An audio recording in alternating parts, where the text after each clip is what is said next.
Good morning! Welcome back to my channel. Ngayon po gagawa tayo ng puto cheese with yema filling na request po ito ng isa sa subscriber natin. Yan, ngayon gagawin na natin yung yema. Yan, nag-usok-usok na. Dapat po low heat lang tayo dito kasi nag-usok-usok na yung ginagawa natin. So, 1 tablespoon po ng star margarine. Okay na po yan. Pwede ka rin pong gumamit ng butter kung meron kang available na butter dyan sa inyo.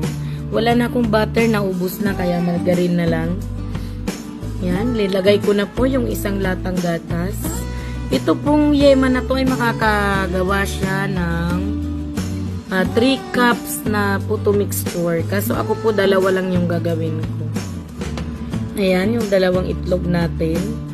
Dalawang egg yolk yung ilalagay natin dito sa ating yema. So, simpleng yema lang po ito. Ayan, gumamit ako ng egg yolk separator pero nasamahan pa rin ng puti. Kaya mamaya, tatanggalin na lang natin yung puti na yan na sumama kasi kitang-kita yan.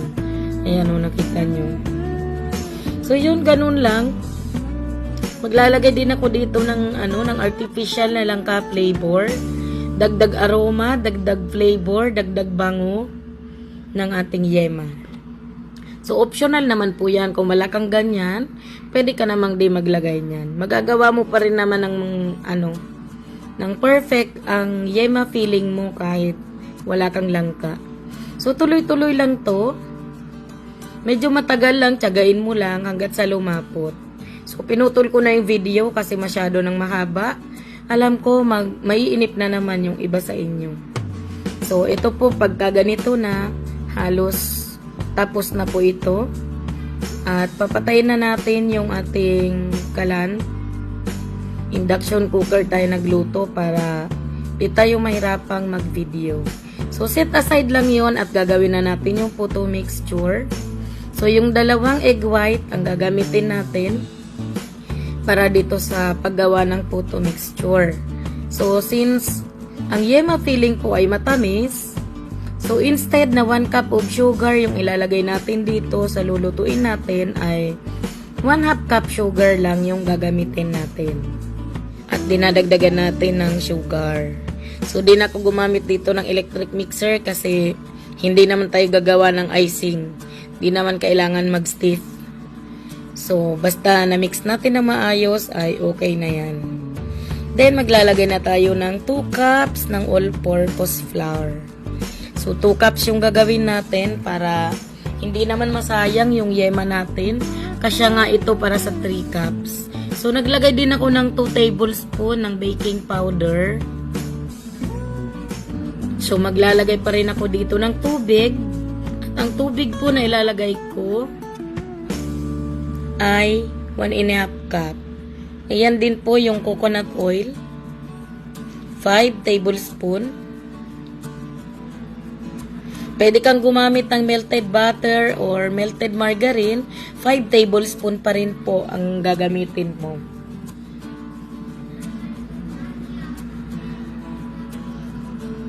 Ayan yung tubig. 1 cup muna yung inilagay ko. Mamaya magdadagdag ako ng 1/2 cup. Kasi bali 1/2 cup ng tubig yung ilalagay natin dito sa mixture natin. So, ganun pa rin po. Huwag po nating i-overmix ang ating puto mixture para umalsa siya. Ayan. Paunti-unti lang yung add ko. Pero 1/2 cup lang. Di na naubos yung isang buo na yun. 1/2 cup lang yung natin. Water. Ayan. Kung mapapansin nyo, medyo lapot-lapot pa kaya dinagdagan ko ng konti.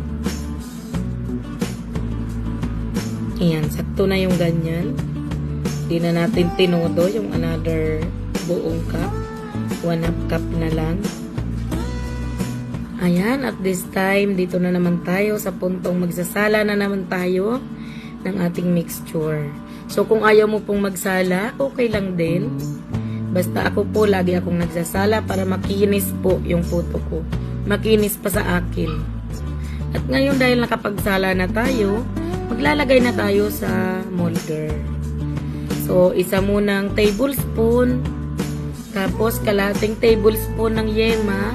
Sobrang lagkit na ng yema natin. Ayan.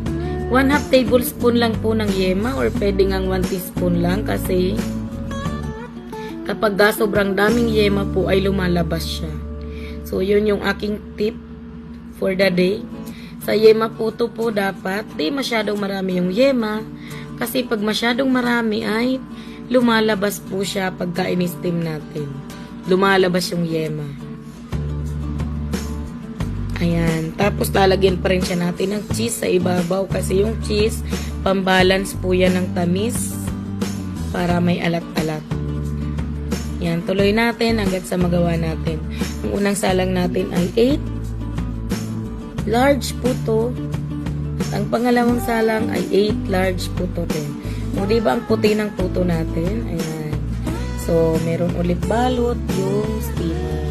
So, after 12 minutes po, ayan na. Lalagyan ko siya ng cheese. Tapos, tatakpan ulit natin ng 1 minute. O, diba yan? Nakita nyo, oh, medyo lumabas sa gilid yung yema. Kasi sobrang dami yung nilalagay kong yema. Nasayang naman kasi ako, ang dami ng yema na nagawa. Kuya natin ng 1 minute lang. And after 1 minute, ito na po. Ilagay na natin sa serving plate. Yan, ang ating puto. Ayun. Tumagas sa ilalim. Yung ating filling. So, dapat pala, kunti lang yung ilalagay. Ako yata, 1 tablespoon yata yung ilagay kong yema. So, since meron na akong tip sa inyo, 1 teaspoon lang na yema, okay na po. Kasi pag maraming yema, lumalabas siya. But so far, ang nagawa po nating yema puto ay sobrang perfect pa din po. At napakasarap po. Puring-puri talaga ng anak ko at ng mga kapitbahay ko yung aking puto cheese with yema filling. So, sabi ko nga po, pwede mo siyang gawing filling, pwede mo rin gawing toppings yung yema. Kaso ayoko siyang gawing toppings kasi hindi siya magandang tingnan. Or pwede mo rin gawing sausawan yung yung yema. So, ito po filling. So, okay lang din naman.